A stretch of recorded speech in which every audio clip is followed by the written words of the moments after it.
This is the Wifed Up Now What podcast. I'm Coriel, and this conversation is all about marriage management advice for millennial wives.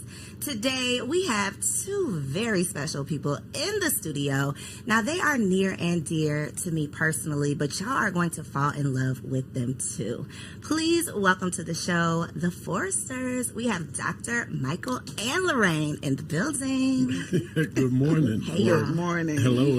Oh, but I will say one thing though, Yes. Coriel, is that you forgot one piece of it. What did I forget? The one and only, the incomparable Lorraine Forrester. That part. Look, so and Michael. we're already getting some marriage management advice. We're getting a little bit of wisdom within the first few seconds. I mentioned that y'all are near and dear to me because y'all were is it counselors? Premarital counselors. Yes. Okay, premarital counselors, our officiants for our wedding, our post-marital counselors, all of the things. And so I'm always excited whenever I have the opportunity. Well, let me not lie. I was going to say I'm excited when I have the opportunity to talk to y'all. It's usually not very exciting, but I'm excited when I have the opportunity to talk to y'all publicly. Right. When it ain't just about me and my problems. Right. But we're going to talk a little bit about me and my problems today. Okay. Which is what this podcast is all about, though, because we have been led to believe that getting the husband was the hard part. You know, that's the word on the street. It's like single ladies, you got to do 1, 2, 3, 4, 5, 6 to get a man.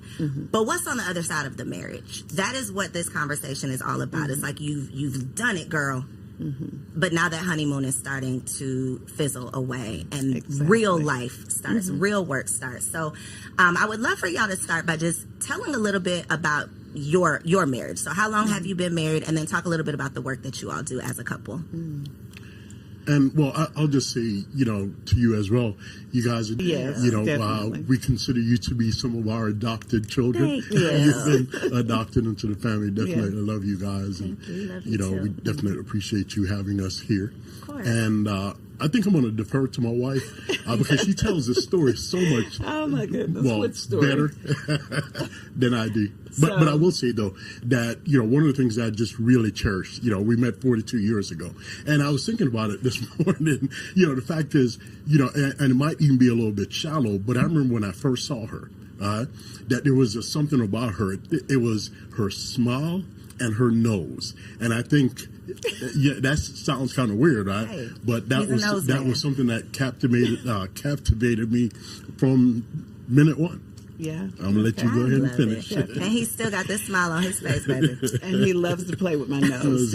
But so we did meet 42 years ago. It was love at first sight. I love the Porsche that he was driving. Okay.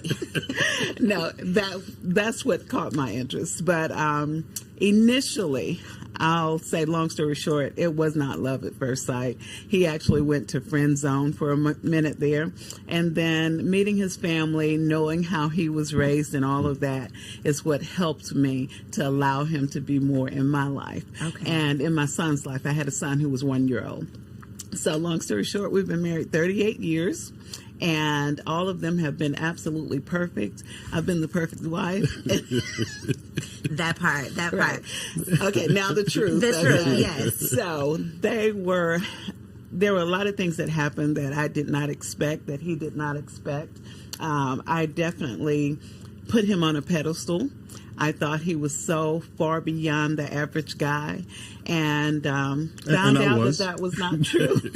Found out that was not true, and which is why we do what we do. We ran into some very difficult times that included my non-negotiables. Yes. Oh my gosh, you just said so much to unpack because I know some of those difficult parts. They don't know some of those difficult parts, but I want to talk through some of them because the expectation that we have when we enter marriage is what leads us astray a lot of times. Not only is it our own personal expectation, sometimes we don't even really know what our expectation is, and then we get there and it's like, well, this ain't what I thought, but I didn't really think about anything. So we don't really know our expectation, and if we don't know it, we can't communicate our expectations so that our partner could actually meet our expectation. Exactly. What do you feel is a realistic expectation for a woman becoming a wife? Like, what should her real expectation be? Because a lot of us enter marriage and it's like, wait a minute, hold on. This ain't what I thought it was. Yeah, there are several things. Number one, expect that things are going to change, period.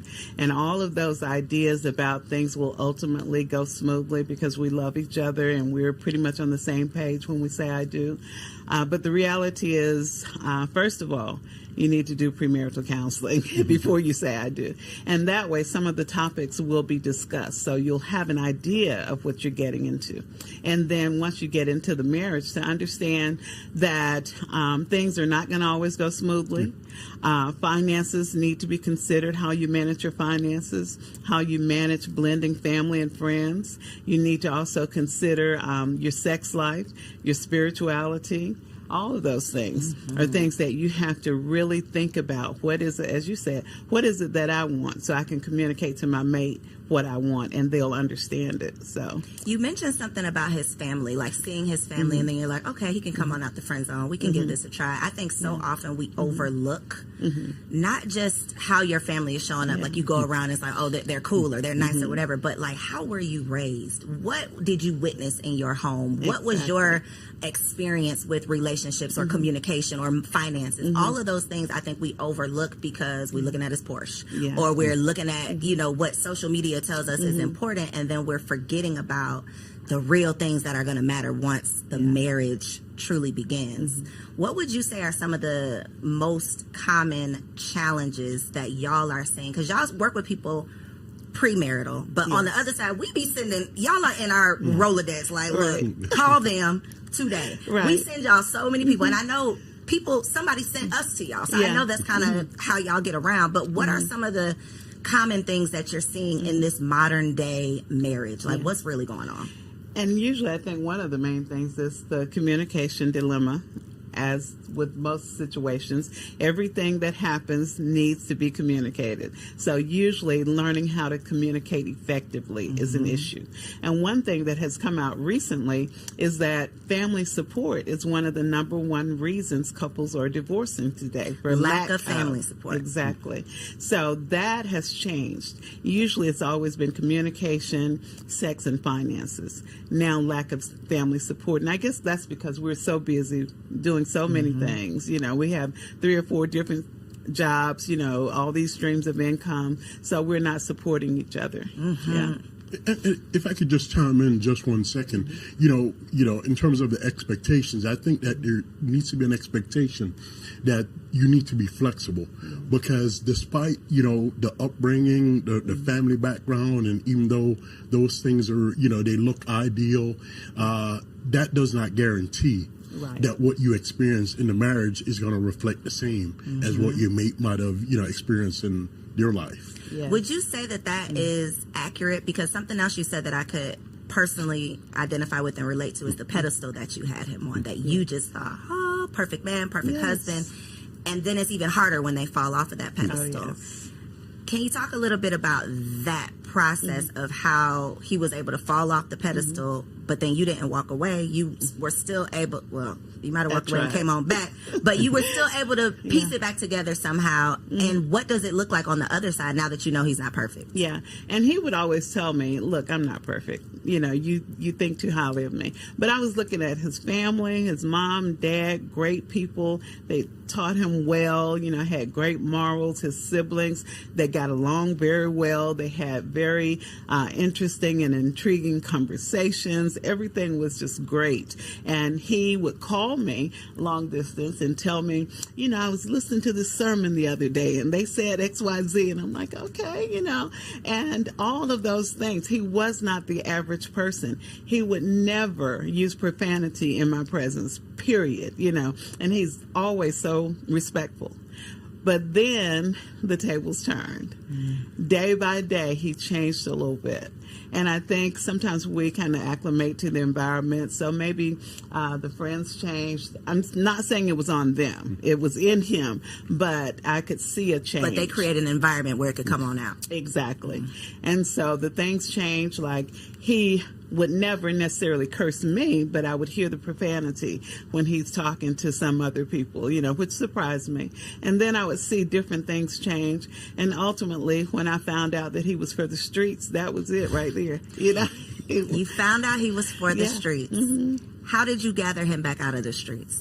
You don't have to go into all the details, but nobody walks down the aisle thinking they're going to find out that their husband is for the streets, especially not when they had him up on this pedestal. Yeah. But these are the 40-plus year experiences that we have to hopefully not be prepared for, but at least be aware of. Right. And so one of the things that I did not expect this to ever be this person.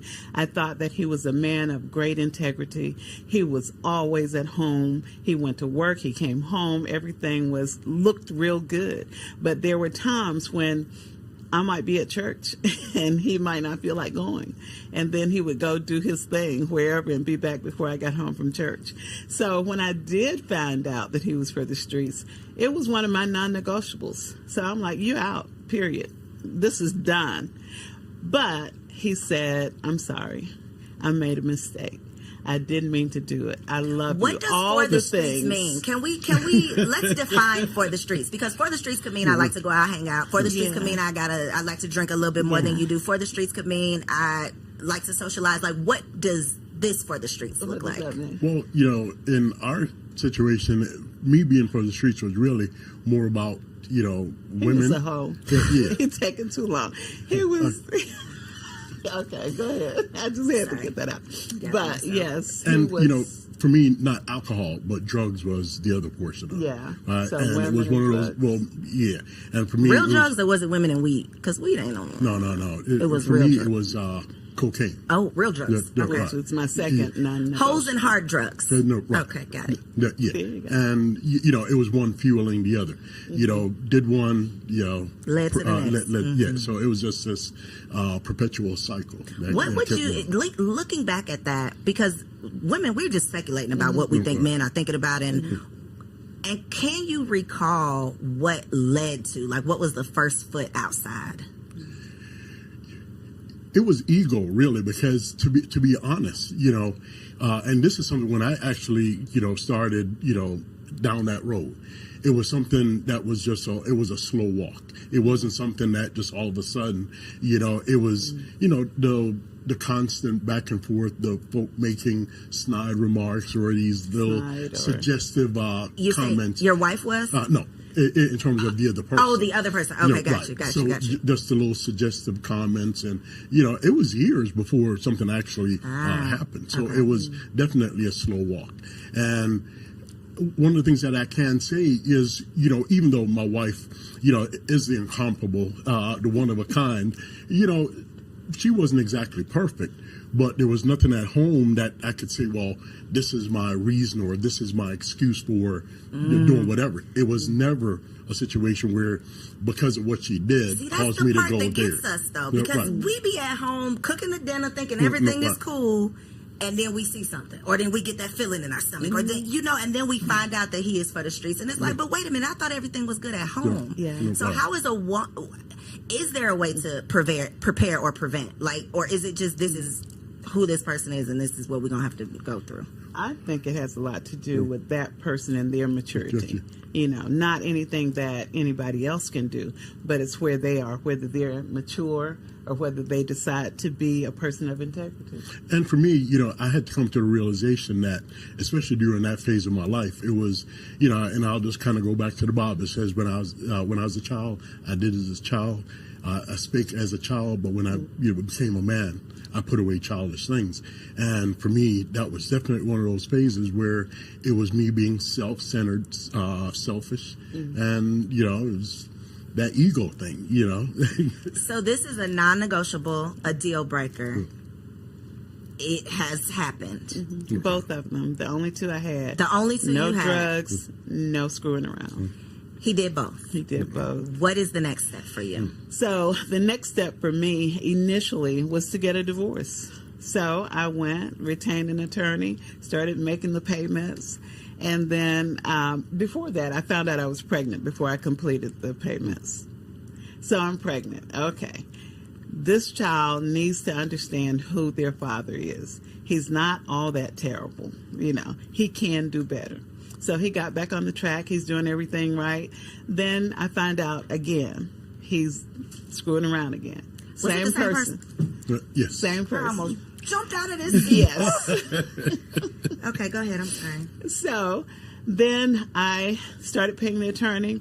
After a while, stopped the proceedings. He got back on track. Everything was fine. That happened twice. Third time, I said, okay, this is it. And we had some financial problems in there, which caused me to stop paying the attorney. But the third time, we got to court. He signed the divorce papers. I signed the divorce papers. And the attorney was there and shared with the judge what was happening. And the judge said, a sister looked at me and said, I will not grant you a divorce. And I was thinking to myself, where's your boss? Because somebody gonna grant this divorce. Exactly. So, but she ordered us to go to counseling and come back in 6 months. But we actually got back on track and never went back to court. It was years later before they even closed the case out. Because what I discovered was that perhaps God had something different with all of these obstacles that wouldn't allow me to get out of this marriage. So I started saying, God, what do you want? And then God prompted me to change. And I did go to one counselor at our church, and she had the audacity to tell me I had some issues. No, ma'am. No, she did not. I was like, wait a minute. He's all wrong. He's the one doing wrong. Exactly. And she shared with me some of my shortcomings. So that coupled with my conversations with God, I changed my behavior, and then he could see. I think that's what helped him to see that change was possible.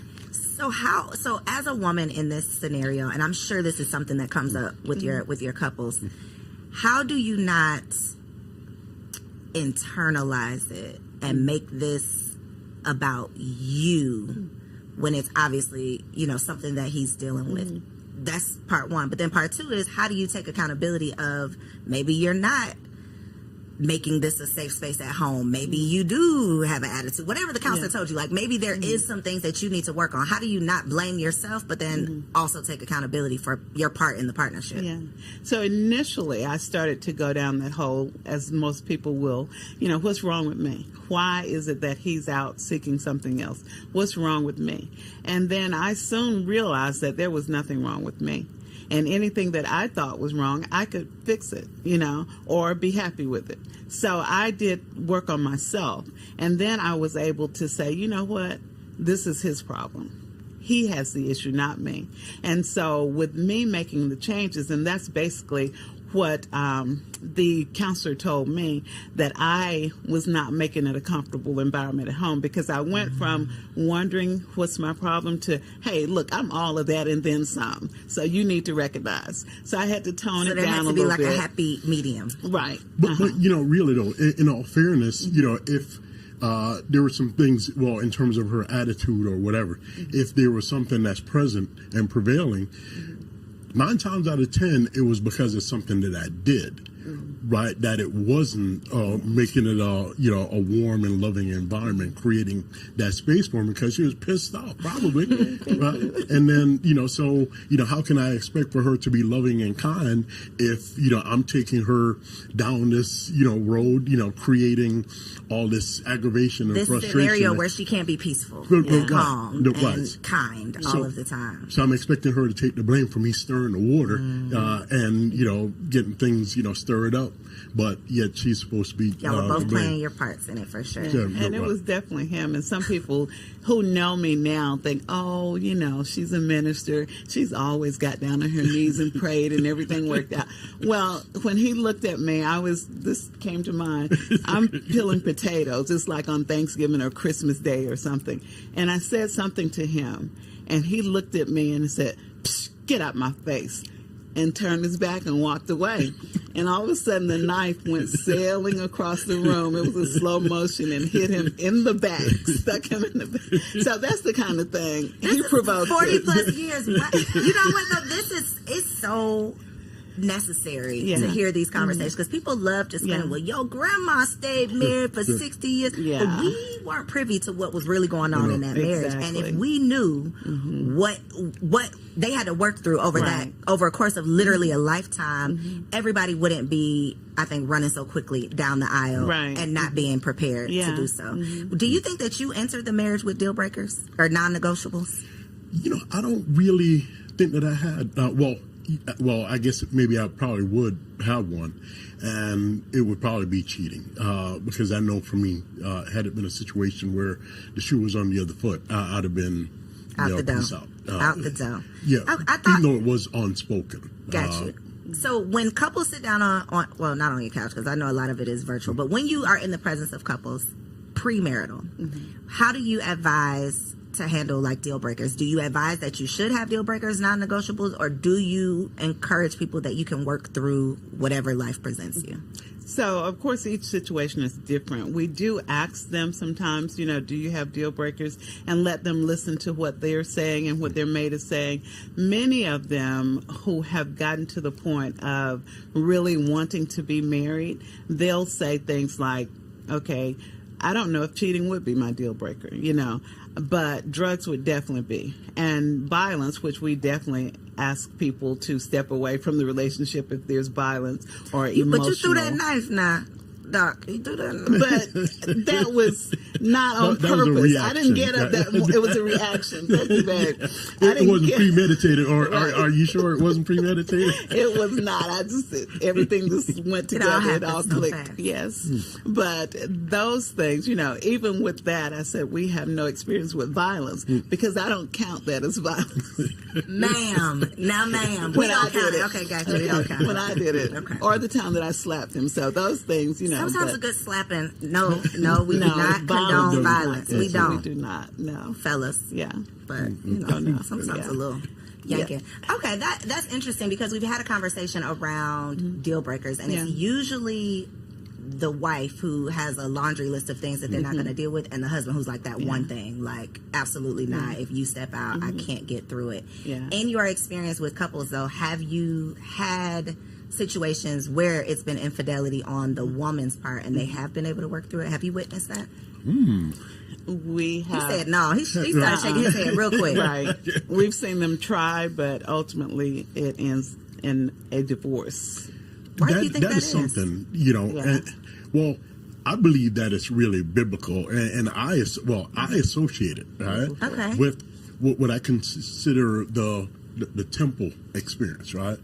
The inner court, the outer court, and the temple, right? For most men, they consider, especially if their wife or girlfriend or whatever the case is, have allowed another man to enter into that temple, it is a violation that he is very unlikely to be able to overcome, right? Because for most men, when their wives, are unfaithful, not only is it a physical thing if there is intercourse that happens, right?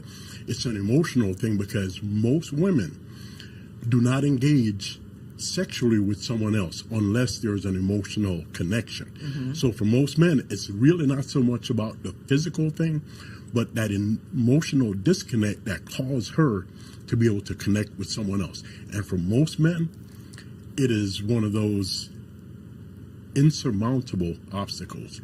Most men. We have...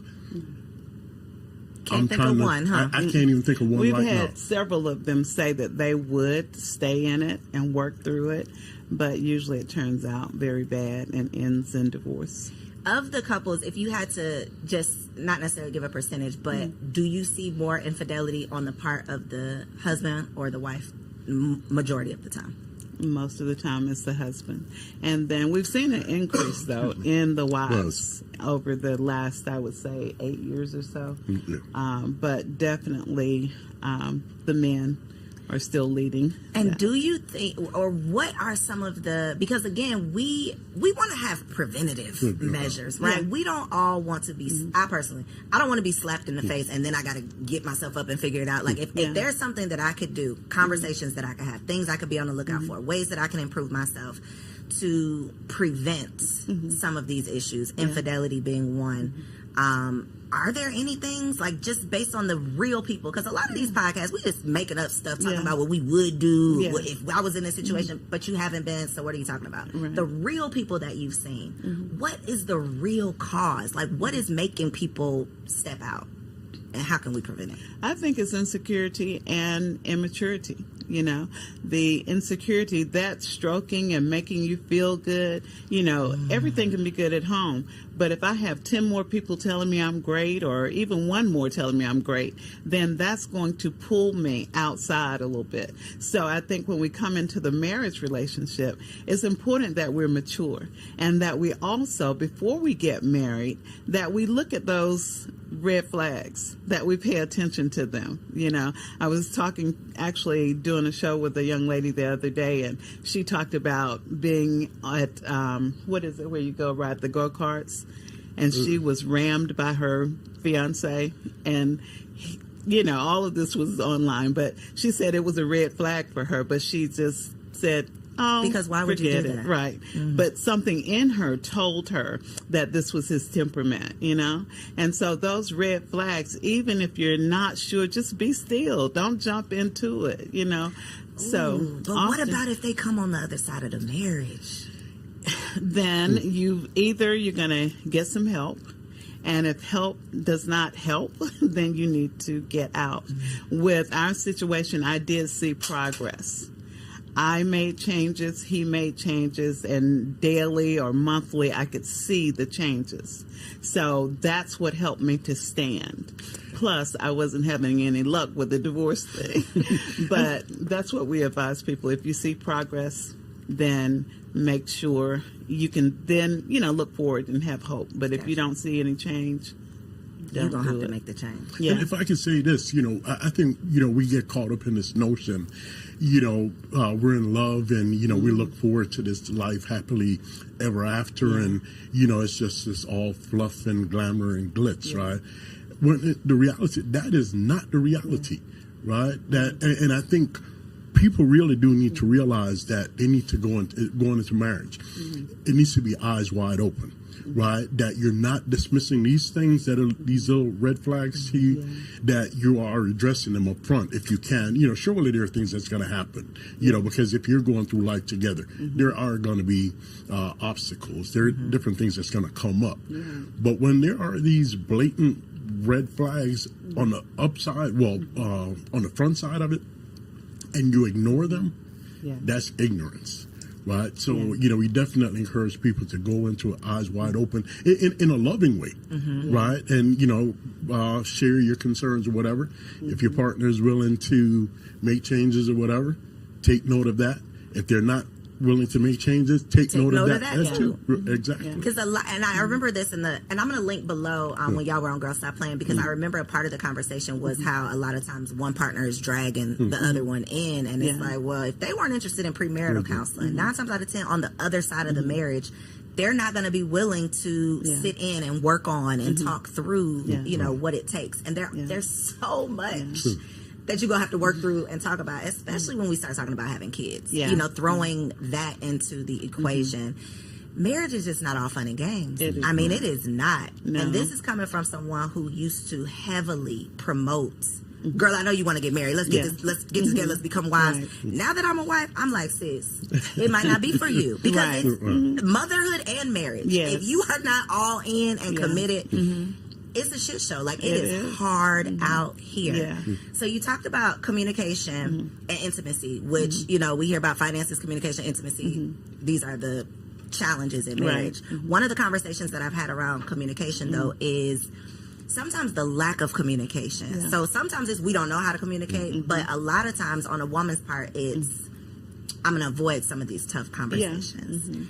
Talk about the impact that being an avoider can have in your long term in your marriage. Yeah, and that's just like sweeping something under the rug. Eventually it's going to pile up, and then you got a whole lot of stuff under there.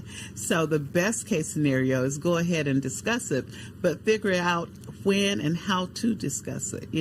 One thing that we recommend that couples determine a specific date or 2 dates out of the month that they're going to have conversations, a check-in period. And that check-in period, then I know and my husband knows that we're going to have some tough conversation. And sometimes it might not be anything, but we still have that on the calendar. And when we do have those tough conversations, we also need to put a time limit on it.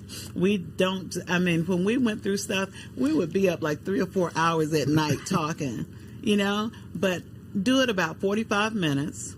And if you still need to say something else, then table it and say, okay, we'll address it in another couple of days. Because if you keep picking at it and one of you are not into it, you're not going to get anything positive out of it. So with communication, you're right. The lack thereof is the biggest problem. So make sure it happens. Be intentional about it. Have a check-in time. So that they don't have to do what I do.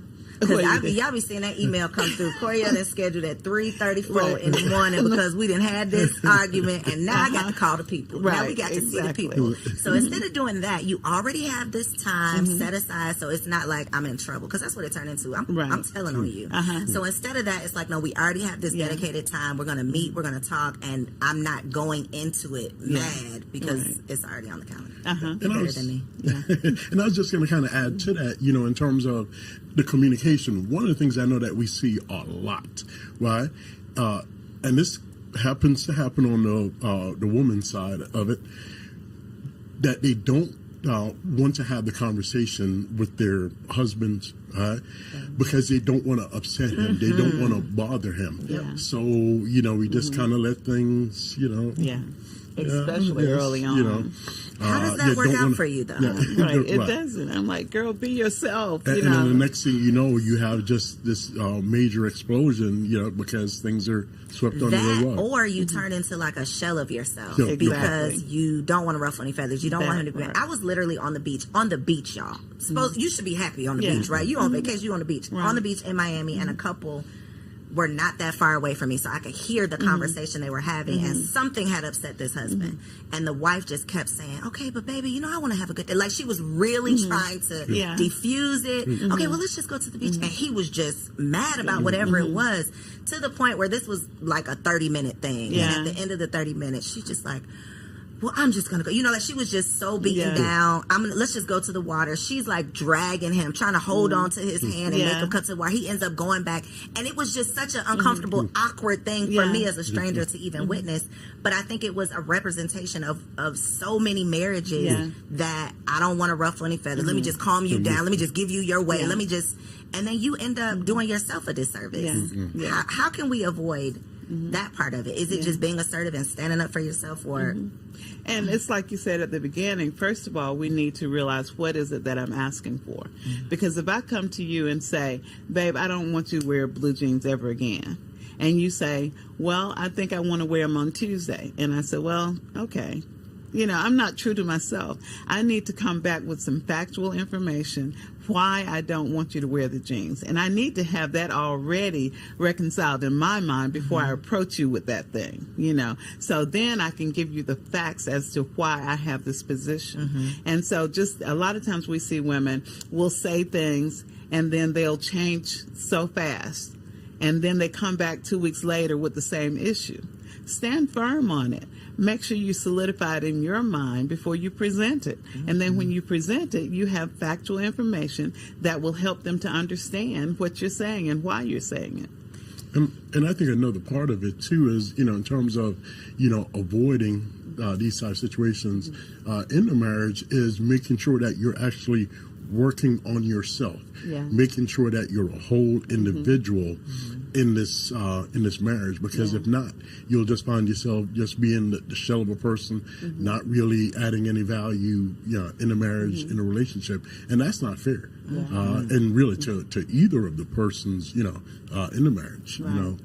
You have to be a whole person.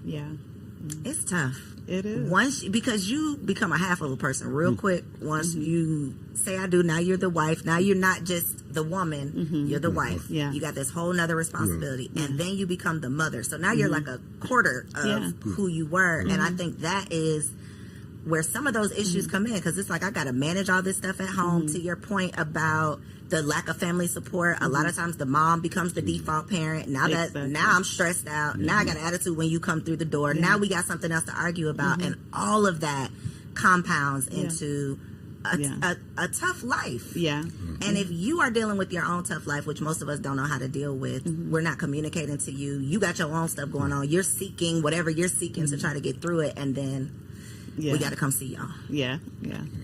And scheduling is something that we don't do in marriage. You know, we have businesses, we make appointments, we schedule things. If we schedule things in our marriage, schedule my me time, schedule your time. What about sex? Should we be scheduling sex? Yes, we definitely should schedule sex. We are dealing with multiple streams of income. We're always working. We look up and 2 weeks have passed and we haven't had sex. You're already 6 times down. Dang, so wait a minute. So what's the goal here now? What's the goal? What we going it for? It still remains a minimum of 3 times in a Sunday period. It still remains a minimum of 3 times. I'm glad y'all said that, because me and Kendrick had a little back and forth about, is it 3 or is it 4? I knew it was 3. I told you it was 3. He said he was going to call you. I know a minimum of 3. Well, Kendrick, I think we're going to get you an extra one. Please. He's like, no, because it's supposed to be the majority. I'm like, sir, relax. 3 is good. But seriously, other than lack of intimacy, what are some other, besides scheduling it, like what are some other preventative things that we should be aware of? Like, first 1 to 3 years of marriage, when it comes to intimacy, what is your advice? So women often say, well, I'll do it for him. You know, okay, he wants this. Sex is a two-way thing. Ultimately, when you get down to it, both of you hopefully are enjoying it. So embrace that mindset. This is not for him. This is for me. I enjoy it. You know, you're looking at and thinking about things that you want to do, things you want to have done to you. That helps you to get into it. Looking at part of how they do it in the tantra sex, where you're thinking about it 24/7 and you're psyching yourself up to it. Or you go 3 days with you two touch, kiss, and everything but sex. But then on that 4th day, you go all in, you know. And so it's making it interesting for both of you. And it's not, you know, there is sex and there's making love, 2 different things. Both of them are necessary. A lot of times women expect making love. I just can't, because we had an argument 5 days ago, so I can't do it. You can. You could just have a little sex. Right, and enjoy it. That part. So if you got an attitude, though, this is the men are from Mars, women are from Venus thing. I could piss him off at 8:05. By 8:07, he ready to go lay down. He is fine. 8:06. Look, 30 seconds later, if he pisses me off at 8:05 a.m., I might still be mad at 8:05 p.m. Like, I might just be coming down at 8:05 p.m. where that is the part that I think, I'm laughing about it, but I really think this is a serious problem, because men do not understand. Like, my body almost don't work. Like, I'm going to be looking at you like, you don't want to be on top of me, and I'm looking at you like that, right? Yeah, yeah. But he's not looking at you. He don't care. Yeah, he don't care. But when years ago, somebody close to me had a terrible car accident. They were paralyzed. I get the call, and I'm like, oh my God, I'm just pretty much in shock. And I tell him, he just starts groping and I'm like, really? And what was your reason for that? He said it always made him feel better, so he thought sex would make me feel better in the moment. I was just trying to play my part, trying to help her get over this situation, trying to put her in a better state of mind. Distract you. Let me get your mind off of that. No. Wow. Yeah. Y'all are literally from Mars, because what? Yes. Okay. That is thank you for saying that, because that represents what men, and I don't want to just say like y'all, but y'all brains are literally different. They are wired different from ours, and so that is a perfect example of.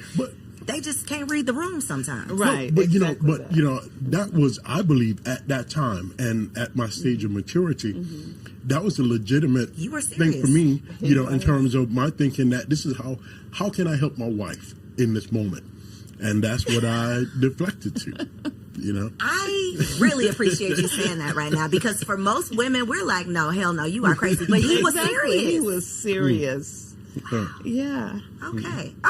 I was That very actually helps. offended. I was very offended. Yeah, I would have been offended too, but that makes it make sense. Yeah. That y'all literally, it's a totally different thing for y'all versus how it is for us. So, okay. Yeah. So put it on the calendar. Yes. Make it do what it do. Okay. All right. The last segment. And let me say a little bit about that Okay. too. I'm not saying to women, just he might have totally disrespected you, and you're supposed to go pull your clothes off and be ready for it. I'm saying he should come back and at least apologize, and you should be able to say, well, we can pick this up 2 days from now. We'll talk about this thing. Let's go ahead you just made me and think of something. reunite. Yeah. Withholding sex. Talk about that. What comes to mind when I say withholding sex? Because that's a whole thing of like a barter, like a bargaining chip in marriage. Well, let me just start here, and I'm gonna go to the Bible on this one. The Bible says, "Do not withhold from one another, except by mutual consent, and for a predetermined amount of time, so that you don't fall into temptation, because your body no longer only belongs to you; it belongs to your mate." And I'm gonna let you go ahead and take it from there. Yes. And that is true. And I have learned that withholding sex is not a good thing, because it really doesn't accomplish anything, but it serves to push the two of you further apart, And the reality is, if he's looking for sex, which most men are not looking to make love, or not always, then he can go and take things in his own hands. He can also go, and that chick who's been looking at him at work, he can go get it anyway, So why not go ahead and do it? It's healthy. Just like if you go walking together, you go running together, having sex helps you in terms of building up your heart rate. It helps you emotionally. It gives you a state of peace, So go ahead and do it. If you want to withhold something, don't fix dinner. Do something else, but don't make yourself do without enjoying sex. And if I could say this, in terms of men being wired different, I think you did say that word, wired different, and it just came to my mind the fact that for most men, we're probably two-way switches. Women are three-way switches, and I'll put it like this, because for most men, it oftentimes it's just a look or something or a touch that gets us to that point. Whereas with women, it's three ways. I feel that it's the mind, the heart, and the vagina. If those poles aren't connected, it's not going to happen. So, and I think, we don't want to minimize that part in terms of, saying that, and as we were saying that we shouldn't deprive one another, right? But it does require a little bit more for women. And I think we have to acknowledge that, in terms of for men, that it's not just that on and off switch. And I think those are part of the conversations that have to be had, because as your body changes, as your responsibilities change, as your schedule change, if y'all are not on the same page and committed to the commitment, then I think that could definitely cause some struggles as well. Okay, so we do a segment called Wifey for Lifey. So I want y'all to look in this camera right here, each of you, and just give one piece of advice for a wife in her first year of marriage. Her goal is to be wifey for lifey. She's trying to be 40 plus years in, hopefully more than that. One piece of advice for her to be wifey for lifey right here in this camera. I would say to love yourself. Always make sure you look good, make sure you feel good. People are attracted to confidence, so love yourself. And for me, I would say, remember the covenant. The covenant is really that it's two people entering into an agreement that they're going to achieve a goal, mutual goal together.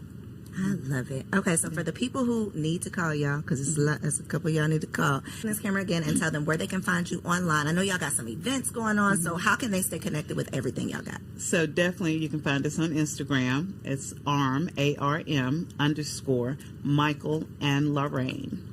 And that's Lorraine with LA because there's nothing low about me. I know that. So Mama knew. Once again, it's ARM _ Michael and Lorraine on Instagram.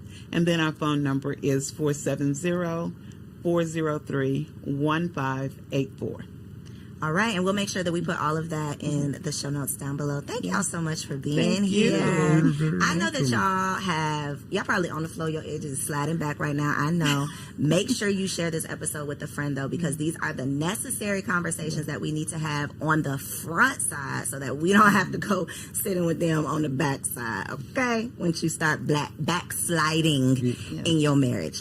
All right, next segment, our girl TK is here for Wifey Keeps It Spicy. Stick around, and I'll catch you on the next episode.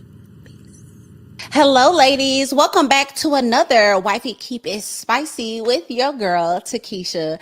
I am super excited for this week's little chit chat because, one, I feel like I was a little strong-armed into this conversation. I'm going to be honest, y'all. I be trying my best to drop the jewels, the gems when it comes to being a freak, being nasty, doing all the things, enjoying intimacy with your husband, because why do all that in your single life and then give your man side lazy booty, right? No, we gonna turn up when we get the ring. That's what we really supposed to do. But I felt like I was going to be operating in disobedience if I continued down that path. So here, y'all, real quick, just to let y'all know, if this is your first time watching, we drop all the tea, all the gems, all the jewels when it comes to keeping it spicy as a wife. But this week, and it might be a series. I don't know. Y'all let me know if y'all want to flip this into a series. We're going to shift, right?